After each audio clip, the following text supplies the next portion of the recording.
Welcome to Radical Remembering with psychologist Dr. Norissa and Dr. Bukky. This is a weekly conversation where we explore the ways we've internalized oppression and consider what it really means to be liberated. Each episode will leave you with intimate knowledge of the liberation process, sprinkle a little healing magic, and leave you with wisdom for your journey. What's up, y'all? Welcome back to Radical Remembering. I'm Dr. Bukky. And I'm Dr. Norissa. Today, our topic is actually my story. I'm telling my story this time of my process, right?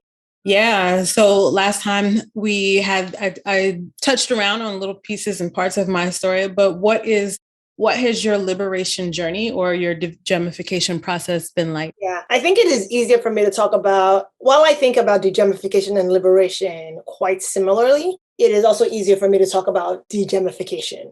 My deGEMMification process. I think that, I last in one of our previous episodes, I really named for people the different kinds of like gems that I believe exist. And one of the ones I called myself, and I would say is like, I was a good and obedient gem subtype, and if I'm being real about it, given where I am, this is the work I'm doing, is that under high stress, I can relapse.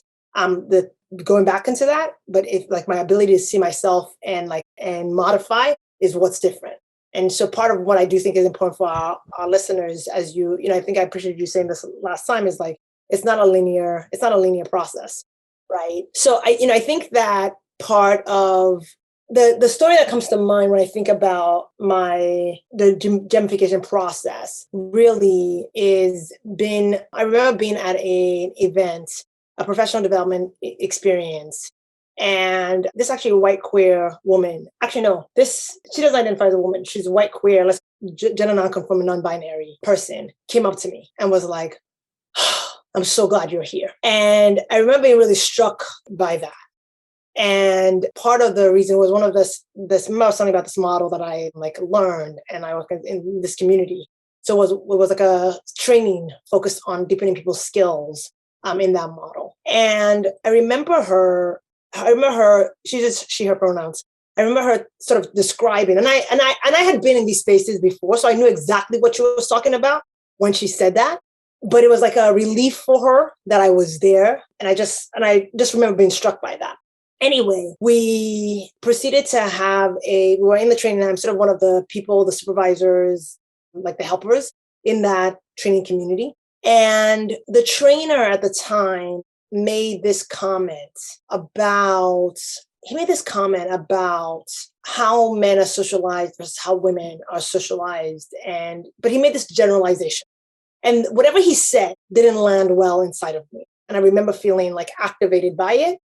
But what I had gotten really good at was swallowing my activation and doing nothing. And I remember, and there's also a story I wanted to actually tell before this story, but we're here already, so we'll let it go. I remember one of the things that I remember one of my supervisors in the past, when I had one of my pretty major traumatic experiences racially at a predominantly white institution I used to work at. I called her. And one of the things she said to me is Bukky, why do you, she asked me a question around why I was so willing to give of myself, even though these people are never going to really be able to appreciate or see me. And so she said, the gist of what she said was around this piece around go into the spaces and get what you need, right? Get what you need and don't do more than that. But this piece of bringing yourself and all of that, is just going to keep setting you up for more pain and hurt. And, this, by the way, was one of the first Black psychologists I had met on my journey, who I am so grateful to. I have never walked into a space. This is me digressing. Let me come back. By the way, Norissa, you gotta help focus me around here. I'm a professional listener. I'm listening. But part of I'm so grateful to her. Dr. Homo, if you're listening, I will be forever grateful to you. Dr. Homo was one of the first people that when I walked into a space as I was a training psychologist, I hadn't even said shit. And I walked in and you could just see Dr. Homo was so glad I was there. And there's something about that feeling, right? That you remember those moments, you remember those feelings when people look at you with just delight that you're here. You don't have to prove anything. Literally you're already accepted just walking through the doors. And those moments are like really, and so Dr. Homer is one of those people like inside of me in my professional journey that like helped me feel that way. Anyway, so when I had this incident, like some event happened, I called her. She was like, get what you need in these spaces. And like just essentially the gist of what she was saying, like, is protect yourself. Protect yourself. These spaces are not constructed for you, and they will take from you, and they will break you, and they will discard you. So protect yourself. And it was the first time that like professionally somebody had told me that. And then there was a Black woman. I put that thing in my pocket, and that's how I was rolling. So when I was in the space then, I remember being activated and like knowing like that comment didn't land right. And didn't land right as a person who socializes as a woman. It didn't land right as a queer person, as a gender non-conforming person, a masculine center person. It didn't land right for many, many ways. And I can't remember what he said exactly. Anyway, so I swallowed it. And so this person then had to speak up. And by the way, if you think about the power, the hierarchy in the room, there's the trainer, then there are the people who are the supervisors, who are the assistants. Myself was one of those people included. And then you have the trainees who are in the room. So because I swallowed, then she had to be the one who had to be like, excuse me, what you just said didn't land well for me. And then like went into it. And I can't remember what transpired, but it opened up a whole conversation. And it was really, really upsetting. Like, however, I think maybe the next comment, maybe the trainer maybe offered, I don't remember, but I know I ultimately, like, she was really upset. I had to walk out with her, make sure she was okay, all of that. And I remember inside of me saying, I cannot play small anymore. I cannot be in spaces where I have more power. And then the person who has people who have the least amount of power are the ones who then have to then stand up. And I'm doing damage control afterwards. Like, that's not okay. So if I'm going to hold power, I need to be able to use my power, right? Because things would have landed differently had I been the one to make the comment, right? She could have got my back up, whatever, but she didn't. The way in which she felt harmed in that experience, I felt partially responsible for because of my silence. And so that was a moment inside of me. I think you remember part before this moment, I told you all the story previously where Marjorie had made that comment to me, and I was already starting my own like thinking around this. I was already in the encounter, and I was already in what you call the encounter phase, where I would describe it as the awakening phase for me. But this propelled me into what I would call my preparation stage, where I was like, at the end of the awakening stage for me, that first step is a decision to say, I don't want to be a gem anymore. Like, I'm no longer being okay with being a gem. And so I remember I made a commitment to myself in that to say that like that wasn't cool. And I remember actually calling the trainer. I was like, yo, we need to talk about what happened. And the trainer actually called me and was like, what's up? And we're talking. And I was describing how, like, there has to be I can't remember what I was trying to explain to him, but he said this comment around, like, I was trying to tell him about the importance of like really thinking about marginalized identities when he's making comments and all of these things. But I remember him saying something along the lines of, I'm sorry, I feel like I'm like a little storyteller because I don't always get the details, but something along the lines of like, what about because white cis people too, we need to like be thoughtful about like, I think the models. And I was like, what are you talking about? The models were constructed for white cis people, right? Like, I don't need any extras. Like, that's exactly what my entire like construction of like how I work has been constructed. No, there's an additional piece that is required here. And you don't get to like say, and don't forget about the white cis people too, and that's not to devalue the humanity of white cis people. I'm just saying, like, the world's already built for you, right? Literally the way that I am trained to work as a clinician, and all of us are trained to work. So I just remember, and I like, even you can hear my activation now, because I remember being so caught off guard by his, like, just with the lack of consciousness on his part. And he wasn't trying to be disrespectful. He wasn't, right. It was just like in his mind, like, let's make sure we're balancing the scales out, And it's also a defensive response, right? So that's, 1,000%. But like, but the piece that I just remember, like, it was one of those pieces where like I realized, and part of it was because you see how like the amount of energy that just came up in me right now, it was that kind of energy that I responded back with. And that's the kind of energy that I was always worried about, like, not having like leak out of me, right? I couldn't let people see that I would get like activated and maybe even feel like enraged about like ignorant comments, But in that, but to see, I think that's a piece. One of the things that's like a fundamental value for me is really related to this piece around, like, there's a piece around like a value I hold deeply around like caring, like, I don't know the right word, what the right words would be or how I want to frame it, but it's this piece around like shit can't happen on my watch, right? And it was a moment that I saw myself because of this, of the way I'm a gem, that like I let that happen on my watch, and that wasn't okay, you know. So that was the moment they call the crisis of conscience, like. But that was a moment where I said, I ain't doing this no more. And literally since then has been me, like I've been running since then. So that's my story. And I think, you know, I'm constantly, the reason I always talk about this piece, I'm like, I'm a gal in recovery, is this piece around like recognizing that like I relapsed. Like one of the things that I've gotten clear around when I think about like internalized racial oppression and like which of the symptoms of it like is still in me, alive in me, right? It's this piece around protectionism. And protectionism is what we call when you protect white people, right? When you're constantly always thinking about the danger of like what happens when white people get dysregulated. And so you make a lot of moves to prevent and avoid triggering white people so that bad things don't happen. And for a lot of like the ways that like I've moved historically has really been really softening myself because of the messages that I received historically, that to not do so. I was rude, disrespectful, too direct, whatever words you want to throw at me about that, I've been told, you know? And so there's this part of me that somehow has believed that I think we can always be responsible certainly with our words, and our words certainly have impact. But there's a racialized piece that feels like very present in that for me, that like I'm always now thinking about, and it's still my journey. It's still literally the thing I struggle in with me. But when I have people that I know I got to be accountable to, I know that there are people who have less power than me.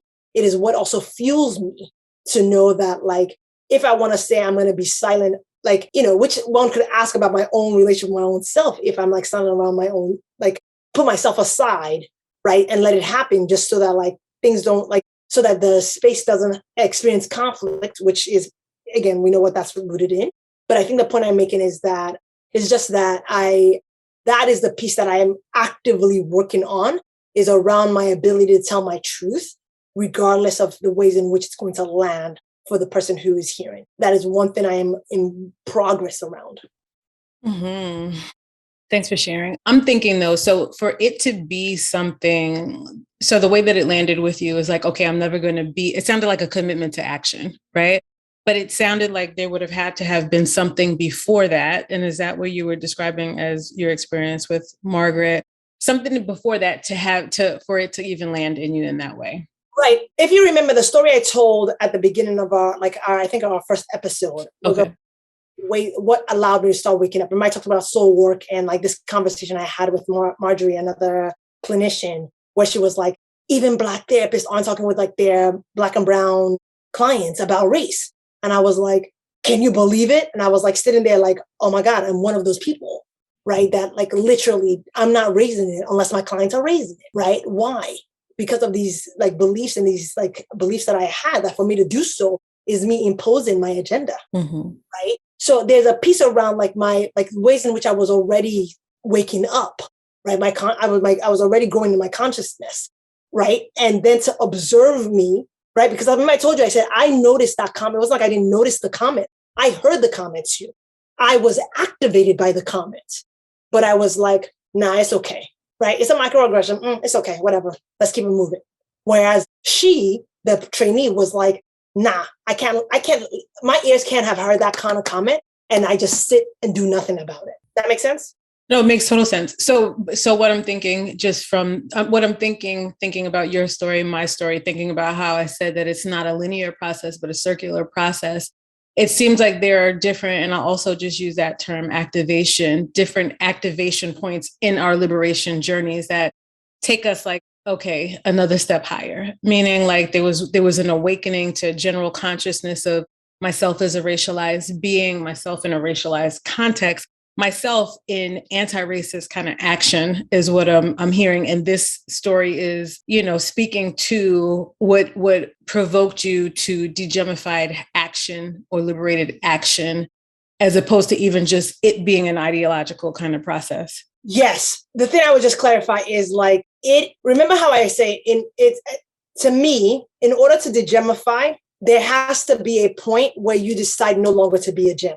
I am no longer going to be a good, effective model or mainstream minority, right? So prior to that, I could be in that room. He could say that, make that comment. And I can't remember if that comment wasn't about, it wasn't necessarily a racialized comment. It was actually, I think, about gender. But as a Black, queer, gender non-conforming person in that room, whatever he said did not sit well, right? And to say something felt disruptive. It felt like taking this white man off his agenda, right? That's not what we're here for. All of those things that allow us to let what you will call microaggressions, macroaggressions occur in our presence, and we do nothing or say nothing about it, right? So the piece though is I think in order to deGEMMify or to become liberated, and I don't know if you would agree with this, I think there's a point where there's an intentional decision we make to say, we are no longer going to, I would say, be a gem. I think the way that I would frame it, if I was talking about using your terminology, is saying where I'm no longer, I would describe it I'm no longer playing small. I want to be in alignment with my power, right? I want to become more liberated to be able to activate my voice. Mm-hmm. Does that make sense? Because I think in order for you to activate one's voice, needs to have been that intentional decision to say, I want to be liberated, or I no longer want to be a gem anymore. Mm-hmm.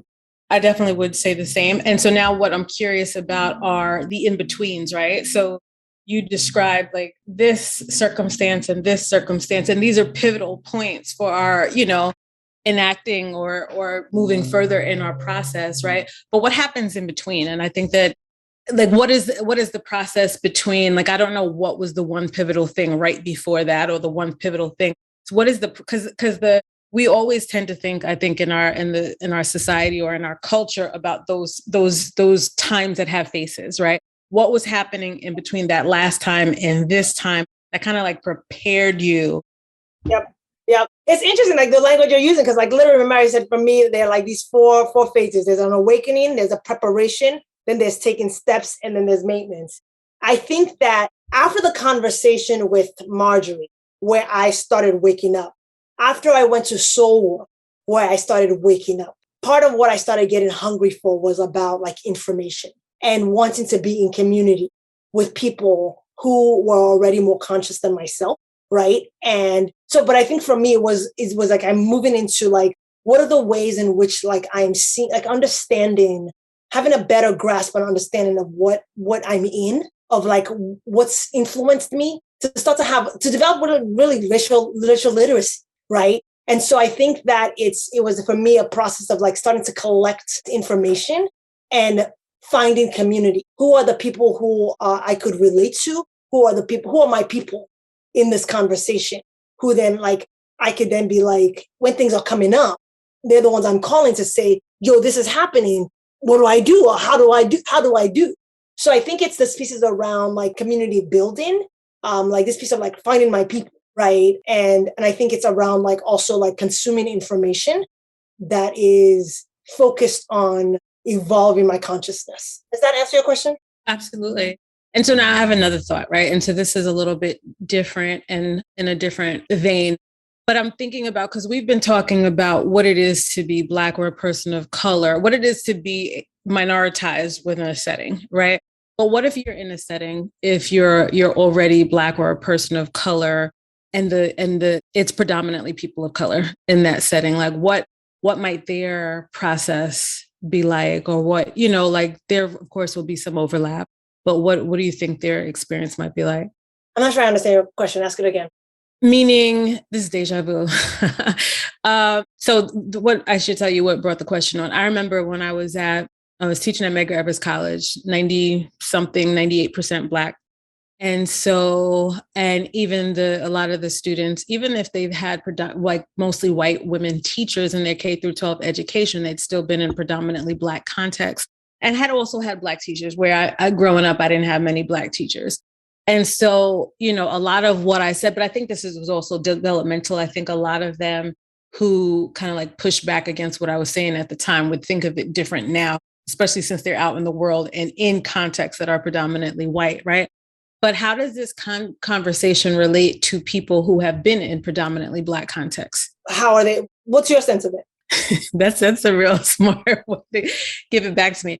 Well, when I was probably in my 30s before I worked it's different when you adjunct because you're in and out. You don't really work in a context, but most of my work contexts before that were predominantly Black.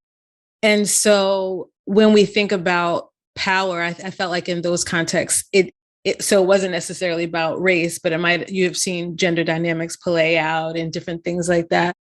And, I guess I'm asking because I'm wanting to be able to be inclusive of people with those experiences too, for if they're like, well, how does this relate to me? Because I work in an all Black context and that has not been my experience. I guess my answer or my sense to that is really, I guess I asked you a question I didn't really have an answer to, right? But I'm thinking that, that it is that we broaden our understanding to say that even if that is not your situation now because you're in a predominantly Black or person of color context, that still we live in a larger society where those dynamics play out, and we still need to open our eyes to how it plays out by way of more macro level stuff like our laws, our policies, and different things like that, and how they do, like silence us. I agree with you, I would say, because I don't believe white supremacy only stands its ground because of racism only. I think white supremacy continues to stand its ground because of all the different systems of oppression that we have, right? Mm-hmm. Sexism, whether it's homophobia, like ableism, classism, all of those things. So and the other thing too is like, because we are in a context with predominantly Black folk, doesn't necessarily mean that folks are not necessarily any less affected, right, by white supremacy ideology, right? So I think there's a piece around like I think the way you framed it seems like a really nice way to think about it. But I think this piece around like saying, I'd be curious about, for folks who are in that context, who are listening to our podcast, right, what they came for, what's their struggle about, right? Because if in fact if it's all peachy, then I don't know that you would look for a podcast that's about liberation. Am I making sense? You are. Well, two things that I'm thinking. So the first thing that I'm thinking is that building on what you were saying too, like we've so internalized oppression. Our media has been indoctrinating us, all those kinds of things that we still within these contexts, even if it is predominantly Black, need to think about the way white supremacy plays out. So for example, competition, you know what I mean? I've seen that even in an all Black context that play out, like you feeling threatened by me because you think that my positive reception means less of your reception. It means you got to fight white supremacy culture, right? And so, I think that part of that is really still thinking about the dynamics, right? So the players might look like you and they might be the same complexion as you, but the lateral aggression may still play out even if they are not present. So I think that that's an important part of the conversation. And that says that it's still very relevant for you to think about white supremacy culture and the ways the psyche has been colonized. And then the other part is, I think that there's varied reasons why people might still tune in, right? Like the radical remembering, like, what is that? What is the ancestral work? What is, all these kinds of things. But I'm glad that I asked, because for a second I was like, I'm going to take back that question. But I think it caused us to really, I guess, think through it and really speak in ways that is inclusive of varied experiences. I appreciate it. I think I was noticing, I was like, was my response defensive? Because I was noticing, I think maybe my response felt like a little defensive. So I think that we have a lot to think about. Like, and so none of these conversations are complete. So even when I spoke about my liberation journey, when you spoke about your liberation journey, it cannot fully encapsulate all that is entailed, but we hope that it'll leave you. So Mark Nepo, who's he's a poet, philosopher, and I just love his words, right? Mark Nepo speaks about stories being medicine. And so in our medicine pouch, we have like our little stories that are little medicines that we kind of like sprinkle all around. So it is our hope that even in the sprinkling of this medicine, of Bukky's medicine, of my medicine, that there's something that you can hear and kind of latch onto and make meaning for your own journey. But we'll continue to keep having these conversations because the major part of liberation, as far as I'm concerned, is realizing, like Harriet Tubman said, I could have freed 1,000 more if only they knew, you know what I mean? If only they knew they were enslaved. And I think that there's so many ways that we don't realize that we've been colonized, that we've been enslaved. So the more we talk, the more stories that you will hear, you know what I mean? The more you can think about, oh shit, I got some work to do. I need to think about that. I need to journal about that. You know what I mean? 1,000%. And I think part of the piece that I felt like really feels important for me to be owning as like a co-host of this like podcast is that, and I think this is it's a lifelong process, right? Because I would not say that I feel like I am liberated all the time. I want that. And in fact, the part that's beautiful is like, I feel like I have models now of people who I believe would probably show up liberated in all contexts and all moments. And that's amazing to be able to have that kind of model in my mind because it tells me that it exists.